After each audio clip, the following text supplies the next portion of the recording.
अल्हम्दुलिल्लाह हम पाकिस्तान के सहूलतकार हैं, पाकिस्तान की फ़ौज के बिल्कुल हम सहूलतकार हैं। हम कोई इंडियन रा के एजेंट्स नहीं हैं,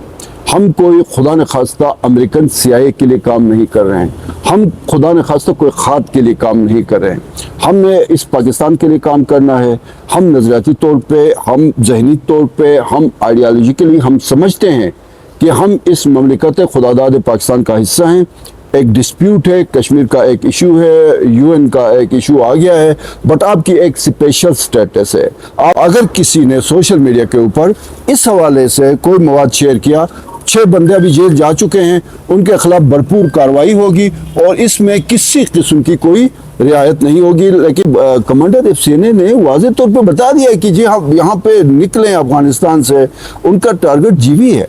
लतकारी आप किसी गंदे काम के लिए ना करें, आप खुदा न खास्ता किसी गंदे उस एजेंडे के लिए कोई काम ना करे। कोई यहूद का, कोई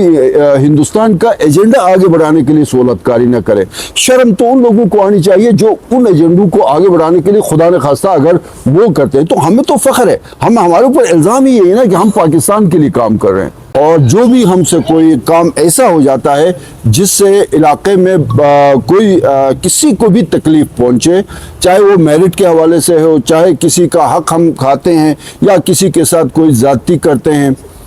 वो यजीदत वाला रास्ता है। एक बंदा जो है पिछले कोई 35 सालों से पाकिस्तानी अदालतों में जाके जलील होके वहां से वो पाकिस्तानी करेंसी पाकिस्तानी अदालतों में वो पैसे उसके लिए हलाल है, वही पाकिस्तानी कानून के तहत वो अदालतें बनी हैं, वो पैसे उससे उसने जुटियाल में एक पूरी जो है ना वो कोठी उसने खड़ी की है, उससे उसको कोई तकलीफ नहीं है। वही बंदा जो है ना वो 3 इलेक्शंस लड़ा, उसमें पाकिस्तान के ज़ाहिर राइज कानून के तहत इलेक्शन हुए, उसी असेंबली में आके बैठ के उसने वहीं से फैसले हार जाते हैं, फिर कहते हैं जी अंगूर खट्टे हैं। वो जीत जाता है तो आज वही एहसान बैठ के, मैं नाम लेता हूँ, एहसान एडवोकेट ने बैठ के असेंबली से वही मराहत ले दी थी। जो हुडूर में 13 शहादतें हुई वो किसी के बेटे थे ना, किसी की बेटियां थी ना, किसी का शौहर था ना, किसी का बाप था ना, उनके घर से भी जनाजे निकले थे ना। वो जाके ऊपर कोई खलाई मखलूक ने आके तो नहीं किया था, आखिर किसी ने जाके उसको एम्बुश किया होगा ना यार, चाहे वो बल्तिस्तान है, चाहे गिलगित है या है, वो अब जो है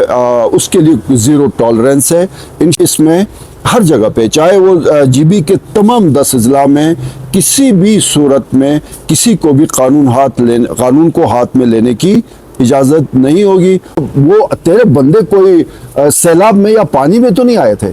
उनके घर से भी जनाजे निकले, उनके घर में भी मातम हुआ, तो जाहिर है उनके कोई कातिल थे ना। अगर नहीं थे, कोई खलाई मखलूक ना आके किया था तो बता दें वो कोई उड़न तश्तरियों में आए थे, वारदात की थी, उसके बाद वो चले गए थे, मान लेते हैं। जावेद मनवा और सैयद सुहेल अब्बास शाह जो है वो पॉलिटिक्स में वो नवारिद हैं बेसिकली, दोनों हादसाती तौर पे आए हैं। अगर सैयद जाफर शाह साहब मौजूद होते तो सैयद सुहेल अब्बास शाह साहब नौकरी कर रहे होते, और अगर अल्लाह पाक मिर्ज़ा हुसैन को मज़ीद ज़िंदगी देते तो जावेद मनवा में बड़ी अहलियत और सलाहियत होती, ज़्यादा से ज़्यादा 17 या ग्रेड 18 के कहीं ऑफिसर होते या चाइना रूट पे कोई कारोबार कर रहे होते, उनमें बड़ी अच्छी सलाहियतें हैं। लेकिन और इसको आप कुछ समझें कि जो जावेद अली मनवा हैं मिर्ज़ा हुसैन उनके चाचा, उनके साथ मैंने काम किया, फिर सैयद जाफर शाह साहब के साथ भी मैंने काम किया, लेकिन कभी हमने इज़्ज़त एहतराम का जो एक दामन है वो हाथ से नहीं छोड़ा। जब भी हमने सैयद जाफर शाह साहब को तो ज़ाहिर हम बहुत इज़्ज़त एहतराम हम सब देते रहे और वो इस काबिल थे, इस लायक थे, और मिर्ज़ा हुसैन का भी पॉलिटिक्स में एक बहुत बड़ा नाम था। लेकिन मुझे अफसोस से कहना पड़ता है कि बजाय वो इज़्ज़त एहतराम और इलाकाई रिवायात को कुछ इस तरह की उन्होंने ज़बान इस्तेमाल की, जिस तरह के अल्फाज या अलक़ाबात से उन्होंने नवाजा, मेरे ख्याल में मुनासिब बात नहीं थी। इसको शायद इसको भी करेगा। दूसरी बात, जो अपोजिशन वालों को शायद मुझे नहीं समझ आ रही तकलीफ किस बात की है। शायद उनको तकलीफ इस बात की है कि वो अपने आप को बड़े समझते थे। तो उनका ख्याल था कि GB का सारा जो है वो निज़ाम चौक हो जाएगा और अपने से अलावा और कोई निज़ाम तो जिस तरह वो उन्होंने 3.5 साल में सुकरात और बुकरातू ने गिलगित बल्तिस्तान का निज़ाम तबाह बर्बाद करके रख दिया था, हाजी गुलबर साहब और उनकी कैबिनेट ने या उनकी टीम ने पिछले 10-11 महीनों में इस निज़ाम को ट्रैक पे लाया। आज ये प्रेस कॉन्फ्रेंस हम इसलिए भी कर रहे हैं कि आज ही के दिन ये जो सारा जो इनका कमांडर था, पीटीआई का जो कमांडर खालिद खुर्शीद साहब थे, वो उनकी डिग्री 4 जुलाई को उनकी डिग्री फेक डिक्लेयर हुई थी और उनको जो है वो अब लफ्ज़ है थोड़ा सख्त है, हज़ीमत का सामना करना पड़ा था। आज तकरीबन 1 साल से ऊपर का अरसा हो गया और अल्हम्दुलिल्लाह इस 1 साल के दौरान जो डेवलपमेंट्स हो गई हैं उसमें सबसे बड़ी डेवलपमेंट तो यही हुई है कि जो लास्ट ईयर बजट था